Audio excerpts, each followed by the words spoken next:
Criminology is a true crime podcast that may contain discussion about violent or disturbing topics. Listener discretion is advised.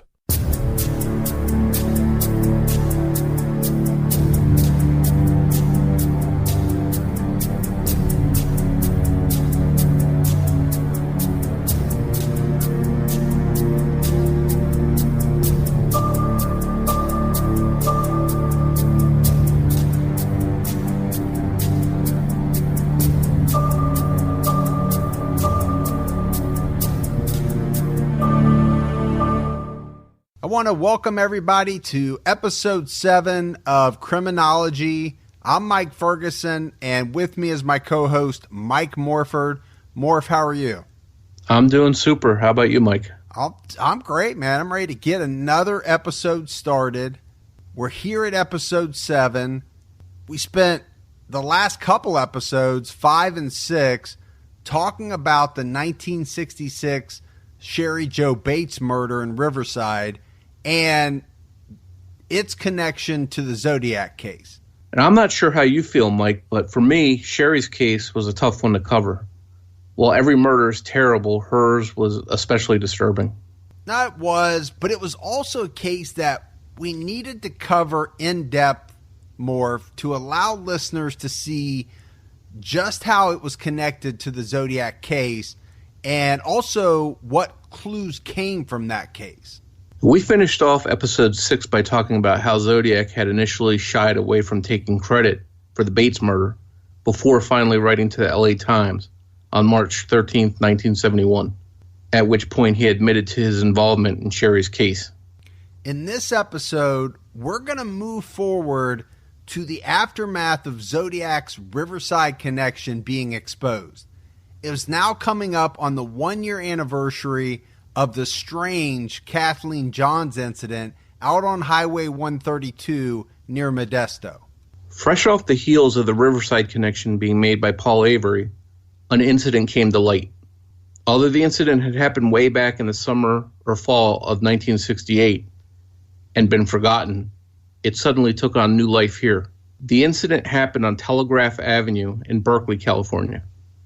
Berkeley was situated right between Vallejo and San Francisco, and Telegraph Avenue was in the late 60s and into the 1970s becoming a landing spot for young people who wanted to join the hippie or counterculture movement, and it was right next to Berkeley, the prestigious college. In this Telegraph Avenue incident, 2 girls were walking when a man stopped and asked them if they wanted to ride. They refused, pointing at their VW Bug, which was right next to them. The man drove off, and the 2 young ladies went into a nearby snack bar to grab a bite to eat. They were in this snack bar for about 45 minutes before walking to the Volkswagen Bug. When the 2 girls arrived at the VW, they got in and tried to start the car. It wouldn't start. At that moment, the man who had offered them a ride 45 minutes earlier showed up. He offered to help the girls. This time, the girls accepted the offer of help. The man and the girls decided to push the car out of this spot to another spot a bit more out of the way. And while the 3 are pushing the car, another man who was passing by saw them and ran over to help. It was this second offer of help that angered the first man greatly that was already pushing the car. At this point, he became enraged, stopped pushing the car, and walked off. The girls at that point were a little confused, and the second man that had come along to help didn't know what to think either. Once they opened the hood on the VW Bug, it was discovered that the distributor had been yanked loose from the engine, similar to the way in which Sherry Jo Bates' VW Bug had been tampered with. The man that the girls had seen at 2 different times was described as being about 30 to 40 years old with brown hair. He was never identified, and while we can't say that this was definitely Zodiac, the MO is quite similar to the Bates case, as this man likely sabotaged the VW Bug and waited for the female driver to come along before offering to help. 9 days after Zodiac mailed out a letter to the LA Times on March 13, 1971, a strange postcard was mailed to San Francisco Chronicle reporter Paul Avery. This would be in the form of a sinister and mysterious postcard. It was postmarked March 22nd, 1971, 1 year to the day after the Kathleen Johns incident. It's not known where this postcard was postmarked from, but the postcard on the front had a cross circle drawn in the top left where you would normally write a return address. It was of a slightly larger design and a little different than the Zodiac usually made. Below the drawing was the word Zodiac, and where the addressee info would go in the middle or the center of the postcard was what appeared to be pasted newspaper clippings that read The Times, San Francisco Examiner, San Francisco Chronicle. Finally, written down on the lower center part of the postcard were the words Paul Avery, Chronicle. The word Avery had been spelled wrong as Averly, and this is an identical spelling error to the one that was on the Halloween card sent by Zodiac to Paul Avery. It appears that this was an intentional misspelling. On the reverse side of this card was a posted cutout section of newspaper. The newspaper section contained a drawing of workers carrying tools and shovels. Prominently on top of the image was another cutout section of newspaper that read Sierra Club. Down close to the bottom center and upside down were more pasted words, around in the snow. Finally, along the very bottom was another section of pasted words. These read, Sought Victim 12, Peeked Through the Pines, and Past Lake Tahoe areas. Finally, at the very bottom right was a cross circle, which was one quite similar to Zodiac's normal cross circle drawing. There were half-moon-like holes on the edges of this card, which had been created with a conductor's punch. This design was quite similar to the suspect mailings of October 5th, 1970. The overall design and appearance was similar, as was the use of a conductor's punch to create the holes. Could it be that the October 5th, 1970 postcard and this latest one were both relating to a single victim? So you have to think more. Paul Avery is probably thinking to himself, here we go again. It's obvious from the design, the cross circle, and the words on this postcard that it's either from Zodiac or from a Zodiac copycat. Avery turned this postcard over to the SFPD, and it was examined by Sherwood Morrill. Despite the fact that it didn't contain much writing, Morrill was able to confirm that Paul Avery had indeed received his second genuine piece of mail from the Zodiac. Sherwood Morrill, by this point, was so familiar with looking at Zodiac's writing that he was quoted as saying, I've got him down cold. If he were standing beside me, say in a bank, filling out a deposit slip, I know I'd recognize that printing anywhere. Basically, I identify handwriting, inks, typing, erasures, obliterations, alterations, even the paper itself. Handwriting is as individual as a fingerprint. With sufficient samples of a person's handwriting, or in Zodiac's case, printing, I can tell if he wrote the document in question. This postcard seemed to be giving some clues, or hinting about a possible crime Zodiac had committed. The issue for police was to figure out who and where the victim might be using the possible clues included on the postcard. The first clue was the Sierra Club mentioned prominently on the postcard. There was a San Francisco chapter of the Sierra Club. The Sierra Club was founded in San Francisco in 1892. The club is an organization that is heavily involved in preserving and protecting land and advocates for green policies. Could Zodiac have been connected to that club? Or could a victim of his? Another clue that's on the card is the drawing of men working on some sort of construction site and the words peek through the pines and past Lake Tahoe areas. This gave police a general area to look for. It wasn't long before they were able to discover some very important things. The first of which was that the newspaper drawing of the men working was taken from an ad for a condo village called Forest Pines. And Forest Pines was currently under construction near Incline Village.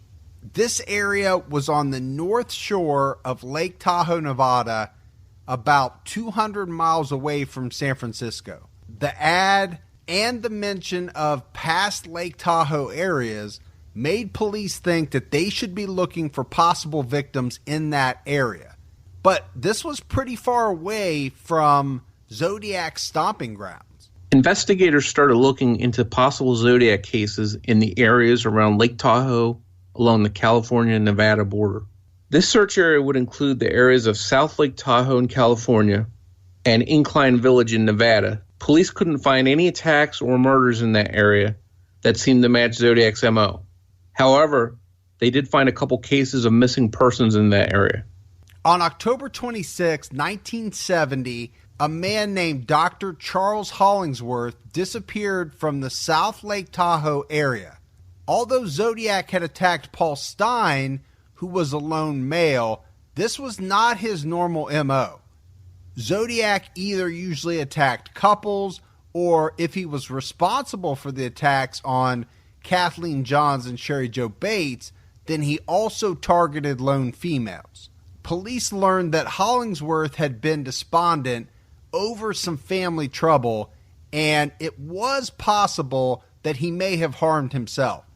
His body has never been found. The only other suspicious case in that area was the missing persons case of Donna Ann Lass of South Lake Tahoe. Donna Lass, a 25-year-old nurse, had been missing since September 6, 1970, after working a shift at the Sahara Hotel and Casino in State Line, Nevada, a few miles from her South Lake Tahoe apartment. On the night of September 5th, 1970, Donna worked her overnight shift at the Sahara Casino Hotel. You have to think that a nurse at a hotel and casino working an overnight shift, it's probably going to be a relatively quiet shift. How many people are going to be sick or hurt during the overnight hours? Donna performed her normal duties that night, and at 1:50 a.m., early on the morning of September 6, 1970, she logged an entry into the nurse's logbook just moments before her shift was to end at 2 a.m. After that, it's as if Donna Lass vanished off the face of the earth. Later on September 6th, the day Donna went missing, her employer received an odd call. A man told Donna's employer that due to a family illness, Donna would be away and couldn't come into work that night. At around the same time, Donna's landlord also received an identical call from a man telling them that Donna would be away. These calls would later prove to be baseless. Nobody in Donna's family was sick or knew about Donna going away. When it was realized that Donna was missing and that the details of these calls were lies, Donna's family got the South Lake Tahoe police involved. The police started their investigation, trying to backtrack through Donna's movements. The police knew that Donna had completed that log entry at 1:50 a.m. However, none of the other employees witnessed Donna leaving work. Next, the police focused their attention to Donna's apartment at the Monte Verde apartment complex.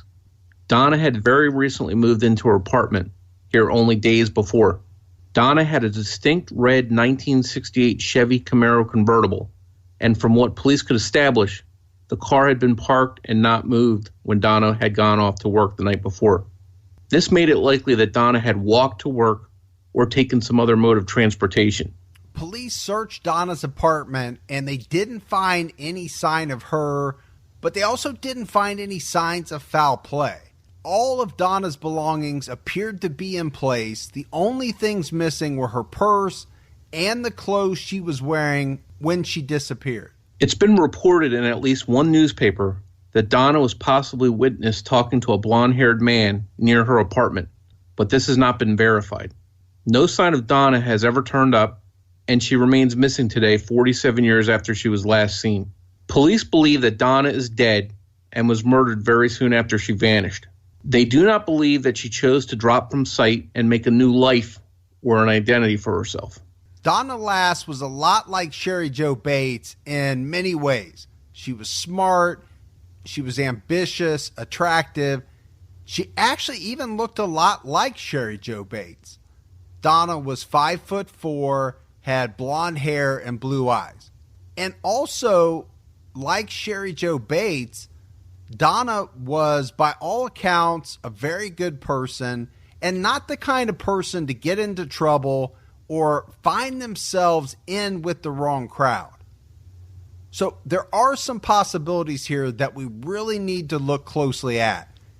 One possibility is that somehow Donna never made it out of the casino alive, and that whatever happened to her happened there.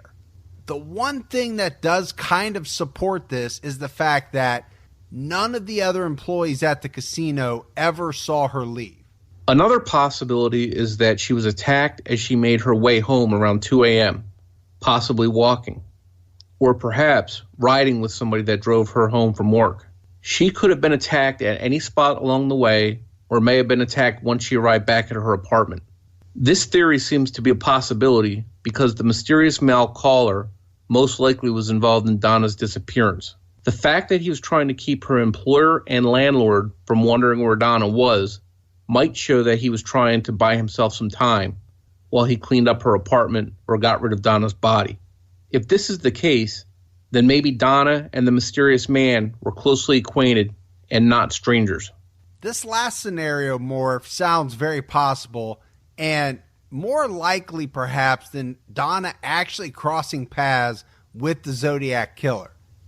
But when we look into Donna's background, we find some interesting things that make it seem possible that Donna could have been a Zodiac victim. Yeah, Mike, you're absolutely right. I think we have to start with the date that Donna went missing, September 6th, 1970. Just over a month later, the 13-hole punch postcard was mailed to the San Francisco Chronicle on October 5th, 1970. So just about a month and a day after Donna went missing. We have already seen how Zodiac liked to write in certain intervals of crimes, writing to Melvin Belli 1 year to the day after the Lake Herman Road murders, mailing the confession letter a month after the murder of Sherry Jo Bates. So I think we've definitely seen that Zodiac marked intervals of time or dates. And to back up your point, Morf, we see this with the latest postcard that Paul Avery received that was connected to Donna Lass. Again, it was mailed March 22nd, 1971, the 1-year anniversary of the Kathleen Johns incident. So, to say the least, the dates of these mailings are very interesting. So we just finished saying how Donna Lass had only just recently moved into her apartment. She had previously lived in San Francisco on Balboa Street and had worked as a nurse at Letterman Hospital. Balboa Street was about 2 miles from where Zodiac killed cab driver Paul Stein. And the Letterman Hospital was in the Presidio. Remember, the Presidio Army base was right next to Jackson Street, where Zodiac was witnessed walking as he fled the night of the Stein murder. And as you dive into Donna's past even further, she had once worked in Santa Barbara in Southern California. This was from 1967 to 1969. Now, Santa Barbara isn't right next to Riverside. It's about 150 miles away, but it's still a Southern California connection. But Santa Barbara is important for another reason, because down in the Santa Barbara area in 1963, there was a double murder with some pretty striking similarities to Zodiac. And this is a double murder that doesn't get talked about a lot in Zodiac discussions, but maybe it should. And we're going to dive into that case in more detail in an upcoming episode. So the postcards that might be related to Donna Lass, presumably mailed from Zodiac to the Chronicle, didn't provide any smoking guns. There's nothing concrete linking Zodiac to her murder, and in fact, we can't say for sure she's even dead because there's no body. For all we know, Zodiac may have only read about Donna's case and wanted to take credit for her. But there are some interesting things that seem to indicate a possible tie to Zodiac. There's one interesting thing worth mentioning. that was discovered in recent years. And I have to give credit to my partner, Morf, because he's actually the one that discovered this. And it's the fact that Donna Lass had a cousin named Wayne Lass who lived in Vallejo, where Zodiac started his crimes, and also worked in San Francisco, where Zodiac mailed most of his letters from. And Wayne Lass was married to a woman named Donna Lass. So we're not saying that this means anything per se. We're throwing it out there, but it's a very interesting nugget in this case. There's one sinister note regarding the Donna Lass case. On December 27, 1974, a Christmas card was mailed to Donna's sister, Mary Pilker, in Sioux Falls, South Dakota. The card had a picture of snow-covered pine trees on the front. When it was opened, the card read, "Holiday greetings and best wishes for a happy new year." Written in cursive was the message, "Best wishes, Saint Donna and guardian of the pines." The writing was in cursive, not something Zodiac had previously done. So this cursive writing couldn't be matched to Zodiac's printed writing. However, the envelope included extra stamps, something Zodiac was fond of doing. This card also was mailed from Alameda County in California, outside of San Francisco. This was the same county from which Zodiac had mailed his letter to the LA Times. Over the years, Donna's family has tried to keep her case in the spotlight. They've even gone as far as making their own Zodiac-like code to go on missing person flyers in an effort to communicate with Zodiac. They've never received a response. Donna's case and photos still appear on various missing persons websites to this day. The March 22nd, 1971 postcard would be the last Zodiac-related correspondence for a while. In fact, the next confirmed Zodiac letter wouldn't be received for almost 3 years. What would cause this absence from the spotlight for Zodiac? People started wondering if he was dead or in jail or had simply gotten bored with taunting the police. But I think one thing is clear, Morf. Just because there weren't any confirmed Zodiac letters for almost 3 years in the Bay Area, that didn't mean that Zodiac had stopped. We're actually going to see some very interesting things that might be Zodiac related during this 3-year stretch. On April 7th, 1972, a woman named Isabel Watson was walking home on Pine Hill Road in Tamalpais in Marin County, California. This was about 12 miles from San Francisco. The time was about 9 p.m. As she walked, a light-colored vehicle, possibly a white Chevy, swerved off the road, striking Isabel and knocking her to the ground. A man got out of the car, walked up to Isabel, and offered to take her home. The man was insistent, but she refused his help. At this point, the man became enraged and pulled out a knife. He stabbed at Isabel, catching her with the knife in her neck and shoulder. Isabel's screams drew the attention of local residents. At this point, the man jumped back in his car and took off. Watson was taken to Marin General Hospital, where she was treated for her wounds. Luckily, she survived. And Isabel Watson was able to furnish police with a description of her attacker.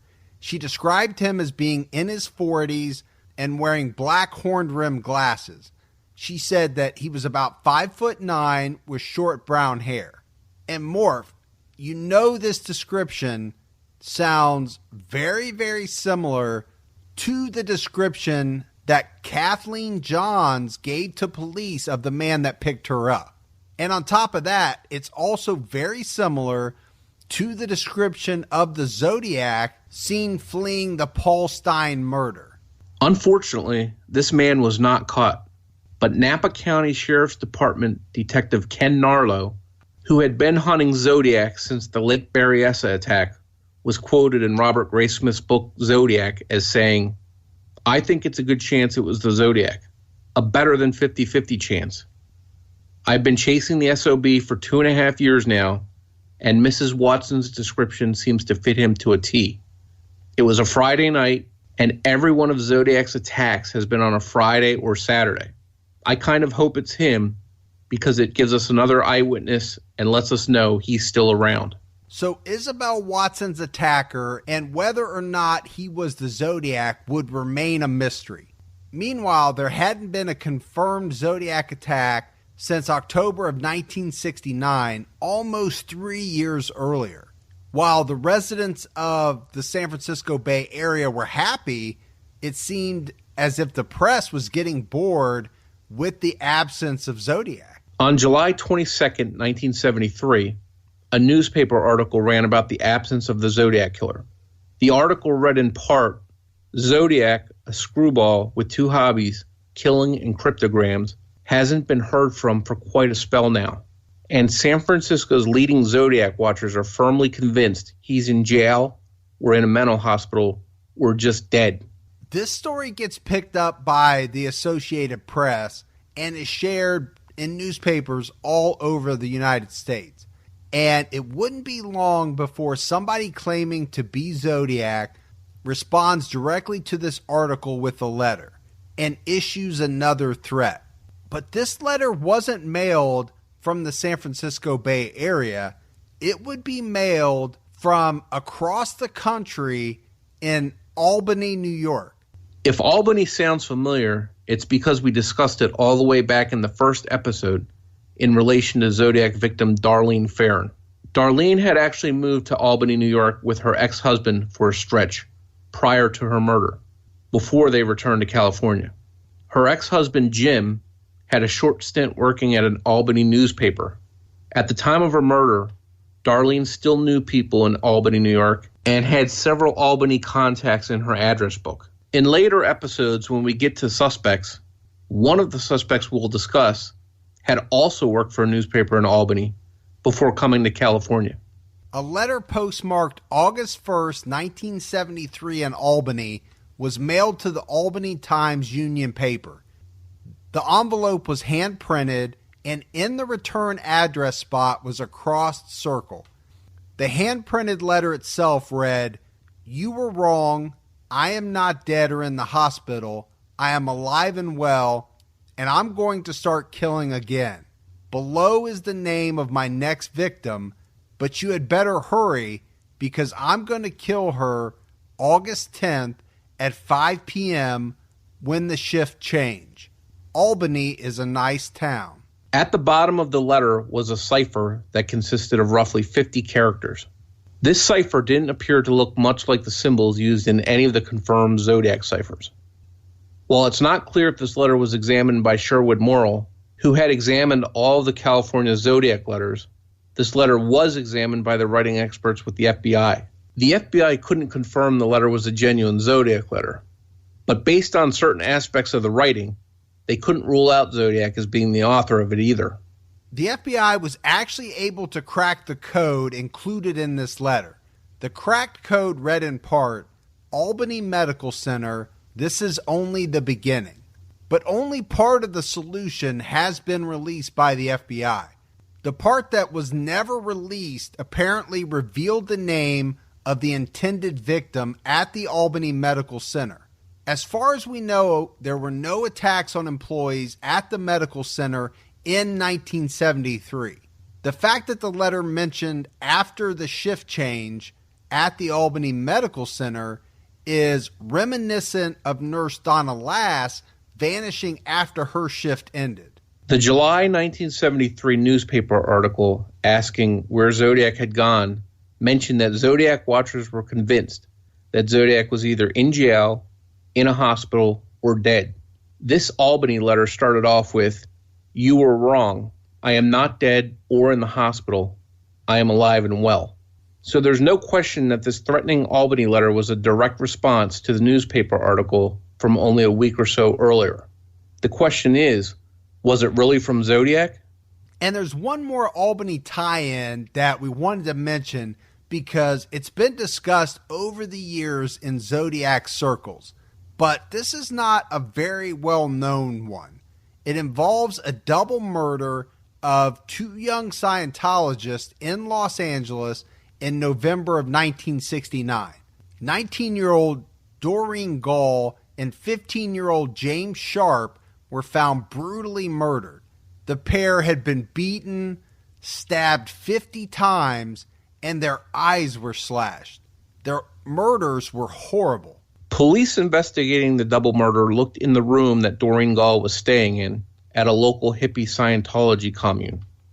They discovered a note in her possessions that read, "So you think you can fool the old killer?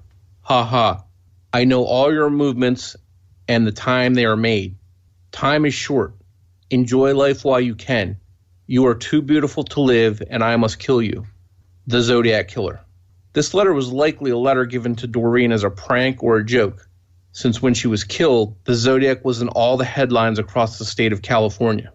In fact, the police had some pretty strong persons of interest at this time. But the part about this double murder that has an Albany connection is the fact that Doreen Gall had moved out to California from her home in Albany, New York. Gall's family lived at 422 Myrtle Avenue in Albany, which was across the street from the Albany Medical Center. Although the case has never been solved, police have always had a number of suspects. One of those suspects was Bruce Davis of the Manson family, who some say was romantically involved with Gall. And we're going to talk more about Bruce Davis and the Manson family when we get into suspects in later episodes. The remainder of 1973 was quiet as far as Zodiac went. There were no other communications or murders attributed to the Zodiac. By the start of 1974, the San Francisco Bay Area had started to move on from Zodiac and tried to put the pain he caused behind them. By January of 1974, Paul Avery of the San Francisco Chronicle wasn't writing about Zodiac. There simply wasn't any Zodiac news to report. Instead, Avery chose to do a story about a hit film that had recently made headlines due to its shocking violence and subject matter. The movie he chose to write about was The Exorcist. Avery's article was titled, "Weird Goings On at the Movies." The article detailed crowd reaction to the movie, which was playing exclusively at the North Point Theater in San Francisco. The article was published in the Chronicle on January 11th, 1974. Almost 3 weeks later, a letter arrived at the San Francisco Chronicle, and it seemed to be in direct response to Avery's Exorcist article. I saw and think The Exorcist was the best satirical comedy that I have ever seen. Signed, yours truly. He plunged himself into the billowy wave, and an echo arose from the suicide's grave. Titwillow, Titwillow, Titwillow. P.S. If I do not see this note in your paper, I will do something nasty, which you know I'm capable of doing. Me 37, SFPD 0. The Zodiac was back. Sherwood Morrill would confirm that after examining this latest Exorcist letter. But why did Zodiac choose this exact time to reach out to the press again? The timing of this latest Zodiac letter, with The Exorcist making big headlines, is pretty telling. It seemed as if Zodiac once again didn't want to be forgotten and felt that he could capitalize on all the attention that The Exorcist was getting. For police, it was likely a mixed bag. On one hand, another communication from Zodiac might provide a clue that would catch him. But on the other hand, Zodiac's latest letter claimed 37 victims, and police would have to start digging to see if that number was accurate. And if so, who were the additional victims? So when Zodiac mailed The Exorcist letter, The Exorcist was a really controversial movie that had just come out. And if you're a horror fan, you've likely seen The Exorcist, but if not, you gotta watch it. The Exorcist was making headlines nationwide. If Zodiac really had seen The Exorcist and had watched it in the San Francisco area, then he likely had to have seen it at the North Point Theater. It was one of the only theaters in Northern California where the movie had been shown up to this point. Further examination of the Exorcist letter reveals some more clues. And we can see some things in this letter that are worth noting. For one, it's a really neat and stylized letter. The writing itself is clean and contains bold dotted I's. These dotted I's were very similar to the dotted I's on the envelope that the Sherry Jo Bates confession letter had been mailed in. Another thing that jumps out is that Zodiac used the word plunged. The Bates confession letter had contained the exact same word. The phrase titwillow, titwillow, titwillow was from Gilbert and Sullivan opera lyrics, something Zodiac had used before in his letters. At the bottom of the Exorcist letter was an odd-looking set of shapes or symbols that were drawn very boldly, but there was no way to know what the symbols meant. On February 14, 1974, just a couple weeks after the Exorcist letter, a letter was mailed to the San Francisco Chronicle which read, "Dear Mr. Editor, did you know that the initials SLA, parentheses, Symbionese Liberation Army, spell slay, an Old Norse word meaning kill? Signed, a friend." This letter would also be confirmed to be from Zodiac by Sherwood Morrill. And Morf, this letter was a lot different from previous Zodiac letters. For one thing, the writing itself looked very different. And the Zodiac didn't refer to himself by Zodiac at all, didn't make any threats, and didn't mention any scores. In fact, the only reason that it was even linked to Zodiac is because an alert employee at the newspaper had been tasked with looking through the mail for suspicious letters that might be from Zodiac. While the handwriting on the letter didn't appear to be a lot like previous writings, the printed writing on the envelope was similar enough to catch this employee's attention. And this letter was just another attempt by Zodiac to capitalize on things that were in the news. On February 4th, just 10 days before Zodiac mailed this letter, heiress Patty Hearst was kidnapped by the Symbionese Liberation Army. The SLA, as they were known, was a radical militant group seeking to raise havoc and commit robberies. They planned to use the money they collected from robberies and ransoms to fund their terrorist plans. This kidnapping of Patty Hearst made headlines nationwide, so it seems as if Zodiac once again didn't like being overshadowed. At this point, Zodiac hadn't written in almost 3 years, but now had mailed back-to-back letters only 15 days apart. But then, as quickly as Zodiac had come back into the spotlight, he once again disappeared. He would not be heard from again for almost 3 months. Zodiac would mail another letter to the San Francisco Chronicle, but we'll have to dive into that letter in episode 8 of Criminology. All right, Morph, so that's another episode of Criminology, Season 1 on the Zodiac. Folks, if you like the show, make sure you subscribe and review on iTunes or your favorite Android app. And don't forget, you can find us on Twitter at Criminology Pod or on Facebook by searching for Criminology Podcast. We also have a Facebook discussion group, which is Criminology Podcast Discussion and Fans. If you want to join, you can discuss the case and the podcast with other listeners. We're still looking for emails or voicemails about the Zodiac case or the podcast itself. We plan to use some of these voicemails and emails in a future episode where we discuss theories, answer questions, and go over the case. You can email us at criminologypodcast@gmail.com, or you can leave a voicemail at 661-77-CRIME. Remember, we may use your email or voicemail on a future episode.